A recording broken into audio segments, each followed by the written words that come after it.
Good morning. Welcome to business breakfast show. Global cues ప్రస్తుతం mixed గా ఉన్నాయి. చైనాలో రిజర్వ్ రిక్వైర్మెంట్స్ ను 0.5% మేరకు పెంచారన్న వార్తలతో షాంఘై, హ్యాంగ్సెంగ్ ఈ రెండు ఇండెక్సెస్ లో కొంత బలహీనంగా ఉన్నాయి. మిగతా ఇండెక్స్ లన్నీ కూడా లాభాల్లో ట్రేడ్ అవుతున్నాయి.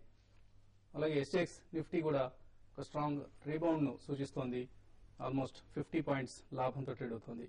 సో లాస్ట్ 2 వీక్స్ లో మనం గమనించాం ఇండెక్స్ రెండు కూడా 7% పైగా నష్టపోయాయి. సెన్సెక్స్ నిఫ్టీ లాస్ట్ వీక్ ఒక వీక్ లోనే ఆల్మోస్ట్ మోర్ దాన్ 4% నష్టపోయాయి. సో ఫ్రైడే కూడా మార్కెట్స్ భారీ నష్టాలతో క్లోజ్ కావడం గమనించాం మనం. సో ప్రైమ్ మినిస్టర్ దిగిపోతున్నారన్న వైల్డ్ రూమర్స్ ఒకటి, దానికి తోడు 2G స్కామ్ సృష్టిస్తున్న ప్రకంపనలు, మైక్రో ఫైనాన్స్ ఇండస్ట్రీ ఉన్న పరిస్థితి, ఇవన్నీ కలిపి అలాగే కొంత గ్లోబల్ క్యూస్, ఐర్లాండ్ లాంటి మార్కెట్స్ లోంచి, చైనా నుంచి వస్తున్న నెగిటివ్ సంకేతాలు, ఇటువంటివన్నీ కలిసి మార్కెట్స్ లో స్ట్రాంగ్ లాసెస్ కు దోహదం చేశాయి. లాస్ట్ వీక్ చాలా స్టాక్స్ నష్టపోయి, అయితే పరిమిత సంఖ్యలో మాత్రమే స్టాక్స్ లాభపడ్డాయి. సో కొన్ని stocks like Renuka sugars, power grid, ఇటువంటి స్టాక్స్ లో మనం F&Oలో రోల్ ఓవర్స్ భారీగా జరగడం గమనించాం. సో లాస్ట్ వీక్ కోల్పోయిన నష్టాలను మార్కెట్స్ ఎంతవరకు భర్తీ చేసుకోగలుగుతాయి, ఇది ప్రస్తుతం మన ముందున్న ప్రశ్న. అలాగే ఐపీఓ మార్కెట్ లో ఈ వారం మరో పెద్ద ఇష్యూ రాబోతోంది. కోల్ ఇండియా తర్వాత మరొక పబ్లిక్ సెక్టర్ కంపెనీ ఐపీఓ రాబోతోంది. మ్యాంగనీస్ ఓర్ ఈ శుక్రవారం ఇష్యూ ప్రారంభం కాబోతోంది. 1 డిసెంబర్ తో క్లోజ్ అవుతుంది. సో దివాళీ గిఫ్ట్ గా కోల్ ఇండియా ఇష్యూ రావడం జరిగింది. సో క్రిస్మస్ గిఫ్ట్ అవుతుందేమో బహుశా మ్యాంగనీస్ ఓర్. ప్రైసింగ్ రేపు డిసైడ్ అవుతుంది. సో 1500 crores టార్గెట్ తో, 1500 crores రైజ్ చేసే టార్గెట్ తో ఇష్యూ మార్కెట్ లో ప్రవేశిస్తుంది. సో ప్రైస్ బ్యాండ్ చూసిన తర్వాత నిర్ణయం తీసుకోవచ్చు. ఓవరాల్ గా కంపెనీ ఫండమెంటలీ స్ట్రాంగ్ కంపెనీ, తప్పకుండా ఇన్వెస్ట్ చేయదగ్గ కంపెనీ ఇది. అయితే కోల్ ఇండియా లానే ఇన్వెస్టర్స్ కు లాభం మిగిలేలాగా ప్రైసింగ్ డిసైడ్ చేస్తారా, డిస్కౌంట్ ఫెయిర్ వాల్యూ పై ఎంత డిస్కౌంట్ ఆఫర్ చేస్తారు, ఇవన్నీ గమనించిన తర్వాత ఇందులో ఇన్వెస్ట్ చేసే ఉద్దేశంతో ఉండవచ్చు. అయితే కొంత క్యాష్ డెఫినెట్ గా రెడీ చేసుకోండి ఇన్వెస్ట్ చేయడానికి. అలాగే ఆర్పీపీ ఇన్ఫ్రా ఐపీఓ ఇవాళ ఇష్యూ క్లోజ్ కాబోతోంది. Run of the mill infra company. So 18th November issue ప్రారంభమైంది. ఒక mid sized or even small sized infra company, ఇంతకంటే బెటర్ కంపెనీస్ చాలా మార్కెట్ లో అట్రాక్టివ్ వాల్యుయేషన్స్ దగ్గర ఉన్న ఇన్ఫ్రాస్ట్రక్చర్ కంపెనీస్. సో ఈ ఇష్యూని అవాయిడ్ చేయొచ్చు, ఆర్పీపీ ఇన్ఫ్రా ఇష్యూ. అలాగే power grid shares, FPO shares ఈ వారం లిస్ట్ కాబోతున్నాయి, వచ్చే శుక్రవారం లిస్ట్ అవుతాయి. సో లిస్టింగ్ తర్వాత ఇన్వెస్టర్స్ ఈ షేర్స్ అమ్ముకోవచ్చు, ఉంచుకోవచ్చు అనేది లిస్టింగ్ ప్రైస్ ని బట్టి డెసిషన్ తీసుకోవచ్చు. మేబీ మోర్ దాన్ 105 రూపీస్ అంటే కొంత ప్రాఫిట్ బుక్ చేసుకోవచ్చు, లేదా లాంగ్ టర్మ్ ఇన్వెస్టర్స్ అయితే హోల్డ్ చేయొచ్చు. Gravita India last week list అయింది, చాలా హ్యూజ్ ప్రీమియంతో లిస్ట్ అయింది. ఓవర్ సబ్స్క్రిప్షన్ కూడా అదే స్థాయిలో జరిగింది కాబట్టి ఈ ప్రీమియం కొంతవరకు సస్టైన్ అయింది. బట్ రాబోయే రోజుల్లో చాలా ప్రాఫిట్ టేకింగ్ వచ్చే అవకాశం మాత్రం కనిపిస్తుంది. ఈ స్టాక్ లో ఫండమెంటల్స్ జస్టిఫై చేయని ప్రైసింగ్ ఇది. సో ఈ మార్కెట్ సంబంధించిన ఇతర అంశాలపై మాట్లాడేందుకు అనలిస్ట్ కుటుంబరావు గారు అలాగే శేషు గారు సిద్ధంగా ఉన్నారు. సో కుటుంబరావు, లాస్ట్ వీక్ అనుకోని సంఘటనలు చాలా మనం గమనించాం. రిలయన్స్ లాంటి స్టాక్స్ లో కూడా చాలా స్ట్రాంగ్ ప్రాఫిట్ బుకింగ్ అవ్వచ్చు, లేదా సెల్లింగ్ మనం గమనించాం. సో ఈ వీక్ ఈ ఓవర్ రియాక్షన్ కొంత సబ్సైడ్ అయ్యి రికవర్ అవుతుంది అనుకుంటున్నారు, లేదా ఏదైనా స్ట్రాంగ్ రీబౌండ్ వచ్చే అవకాశం ఏమైనా ఉందా? స్ట్రాంగ్ రీబౌండ్ అయితే ఎక్స్పెక్ట్ చేయట్లేదండి. బట్ డెఫినెట్లీ కాస్త కన్సాలిడేట్ అయ్యే మార్కెట్ కాస్త బెటర్ గా పెర్ఫార్మ్ చేస్తుందని అనుకుంటున్నాను. ఎందుకంటే last week correction slightly over done అనిపించింది. ఎందుకంటే especially later part of the week అనమాట, వైల్డ్ రూమర్స్ తోటి, ఇందాక మీరు మెన్షన్ చేసినట్టు that prime minister is resigning అని, 2G స్కామ్ పైన, ఇలాంటి రూమర్స్ తోటి ఎక్కువగా పడిపోవటం మార్కెట్ చూసాను. సెకండ్, ఈ వారం F&O సెటిల్మెంట్ కూడా ఉండటం మూలాన చాలా మంది వీకెండ్ కన్సిడరేషన్ తోటి కూడా పొజిషన్స్ రోల్ ఓవర్ చేయడానికి భయపడి ఇటు ఫ్రైడే నాడు కూడా ఎక్స్పైర్ అవ్వనిచ్చి చాలా పొజిషన్స్ మార్కెట్ మీద సెల్లింగ్ ప్రెషర్ కనిపించింది శుక్రవారం నాడు. But definitely global cues slightly better footing పైన ఉన్నాయి ఈ వీక్. ఎందుకంటే చైనా నుంచి ఏదైతే ఇంట్రెస్ట్ రేట్ హైక్ అని కంటిన్యూస్ గా అన్నారో అది అయిపోయింది అనమాట. ఫ్రైడే నాడు after market hours 50 basis points పెంచడం అక్కడ చూసాం. అండ్ ఇటు ఐర్లాండ్ కూడా ఒఫీషియల్లీ IMF కి రిక్వెస్ట్ చేయడం దట్ డెట్ బెయిల్అవుట్ ప్యాకేజ్ అనమాట. కాబట్టి అది కూడా ఈ వారంలో క్లియర్ అయిపోవచ్చు.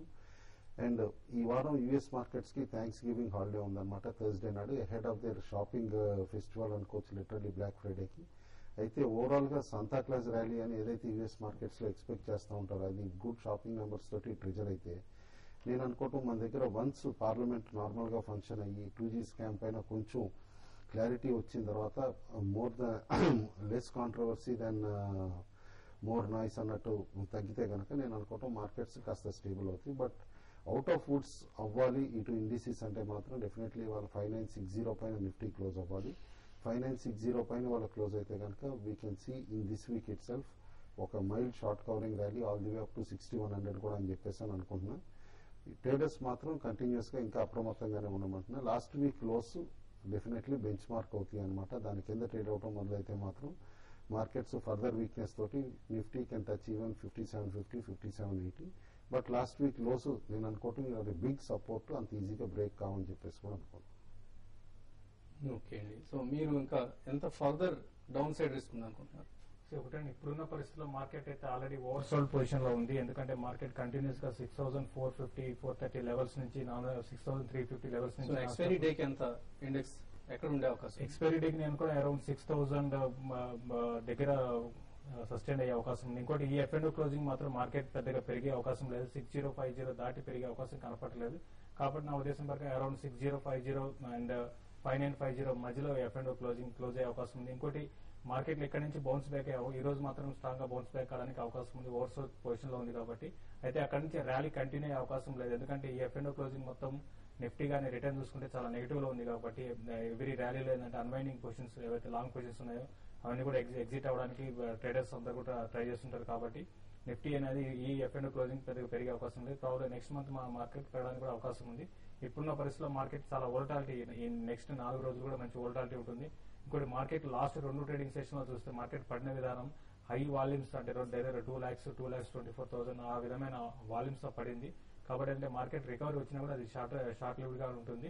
నేను అనుకోవడం కరెంట్ అవర్స్ లో ఒక ఇన్వెస్ట్మెంట్ కి మాత్రం షార్ట్ టర్మ్ కి కాకుండా లాంగ్ టర్మ్ కి ఇన్వెస్ట్మెంట్ కి మాత్రం ఇది మంచి ఆపర్చునిటీ అని చెప్పొచ్చు. ఇప్పుడు రూమర్స్ వల్ల మరీ ముఖ్యంగా రూమర్స్ వల్ల మార్కెట్ పడింది. అంతకుమించి ఇంకోటి ఎఫ్ఐస్ మార్కెట్ పడినా కూడా ఎఫ్ఐస్ చూస్తే లాస్ట్ ఫ్రైడే రోజు నెట్ బయర్స్ ఉన్నారు ఈక్విటీ మార్కెట్ లో.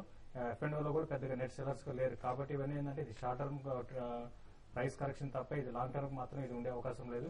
గ్లోబల్ గా కూడా కొంత ఇప్పుడిప్పుడే కొంత గ్లోబల్ గా మార్కెట్స్ కూడా కొంచెం సెటిల్ అవుతున్నాయి. కాబట్టి నేను కూడా కొంచెం వోల్టాలిటీ ఉంటూ ఈ రేంజ్ లో కొంచెం మార్కెట్ సస్టైన్ అయ్యే అవకాశం ఎక్కువ ఉంది.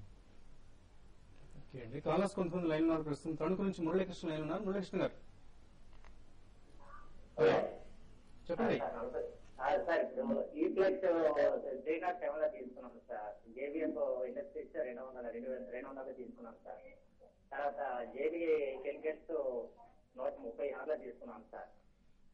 యావరేజ్ తీసుకుంటారా లేకపోతే ఏమైనా ఇంకా ఏమైనా కొత్త స్టాక్స్ అడగండి. మాకే బోర్ కొడుతుంది మీరు ఈ 3 స్టాక్స్ గురించి అడిగాడు. అయితే మనం ఉంచాలా తీసేదా రోజు రోజుకి అది డౌన్ అవుతుంది కదా సార్ ఈ ప్లస్ అనేది. Okay. Polyester film segment especially BOPP segment లో కంటిన్యూస్ గా నేను వార్న్ చేశానండి. అందరు హైప్ చేస్తూ ఉంటే పాలీప్లెక్స్ గానీ యూఫ్లెక్స్ గానీ JBF గానీ అన్ని కూడా సస్టైన్డ్ హై రేట్స్ ఉండకపోవచ్చు మార్కెట్ లో. అది అందుకని చెప్పేసి లాస్ట్ క్వార్టర్ ప్రాఫిట్స్ ఏవైతే ఉన్నాయి రిపీట్ చేయడం కూడా కొంచెం కష్టంగా ఉండొచ్చు. No more and investment but trading stock అని చెప్పి వార్నింగ్ ఇస్తానే ఉన్నాం. పాలీప్లెక్స్ అబౌవ్ 900, ఇటు యూఫ్లెక్స్ అబౌవ్ 300. మీరు హయ్యర్ రేట్స్ లో కొన్నారు. నేను అనుకోవడం మాత్రం ఆ రైట్స్ రావడం కొంచెం కష్టమే అవుతుంది unless sudden jump in PET prices కానీ BOPP ప్రైజెస్ వస్తే తప్పితే. నేను అనుకోవటం ర్యాలీస్ లో క్లోజర్ టు 285, 289 అట్లా వచ్చినా కూడా ఒకసారి ఎగ్జిట్ అయిపోండి యూఫ్లెక్స్ లో. JBF లో కూడా సిమిలర్ స్ట్రాటజీ అప్లై అవుతుంది. సెల్ ఆన్ ర్యాలీస్ అనమాట. JB కెమికల్స్ మాత్రం హోల్డ్ చేయండి. ఈ కరెక్షన్ మళ్ళీ ఫ్రెష్ ఆపర్చునిటీ కూడా అవుతుంది ఎట్ లోవర్ లెవెల్స్ అనమాట. Slightly in the band of 110, 120 by చేయడానికి కూడా. నెక్స్ట్ కాలర్ కిషోర్ విజయవాడ నుంచి లైన్ ఉన్నారు. కిషోర్ గారు చెప్పండి. కిషోర్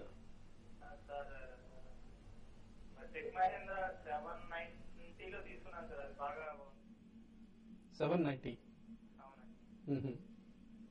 సో టెక్ మహీంద్రా ఎలా కనిపిస్తుంది? టెక్ మహీంద్రా అయితే ఇప్పుడు కరెంట్ అవర్స్ లో స్టాక్ అయితే హోల్డ్ చేయండి. మార్కెట్ కరెక్షన్ వచ్చింది కాబట్టి దాదాపు అన్ని స్టాక్స్ కూడా పడతాయి. దాంతో పాటు ఈ స్టాక్ కూడా కొంత హై నుంచి కొంచెం కరెక్ట్ కావడం జరిగింది. అరౌండ్ 650 ఆ లెవెల్ లో చాలా స్ట్రాంగ్ సపోర్ట్ ఉందండి. మీరు తీసుకున్న రేటుకి 100 రూపీస్ పడింది. అయినా కూడా మీరు కొంతకాలం హోల్డ్ చేయండి. ఒకవేళ మార్కెట్ ఇదే విధంగా కరెక్షన్ గానే ఉంటే ఐటీ స్టాక్ లో ఫ్రెష్ బయింగ్ అనేది రావడానికి కూడా డిఫెన్సివ్ గా ఫ్రెష్ బయింగ్ రావడానికి అవకాశం ఉంది. కాబట్టి అరౌండ్ 650 నుంచి స్టాక్ బౌన్స్ కావచ్చు. మీరు హోల్డ్ చేయమని చెప్తున్నాను. అట్లీస్ట్ ఒక 3 to 4 months గానీ హోల్డ్ చేస్తే మళ్ళీ మీ రేట్ వచ్చి మీరు ప్రాఫిట్ కూడా రావడానికి అవకాశం ఉంటుంది. ఓకే అండి. సో SGX నిఫ్టీ 5922 దగ్గర ట్రేడ్ అవుతుంది. ఇప్పుడు చిన్న బ్రేక్ తీసుకున్నాం.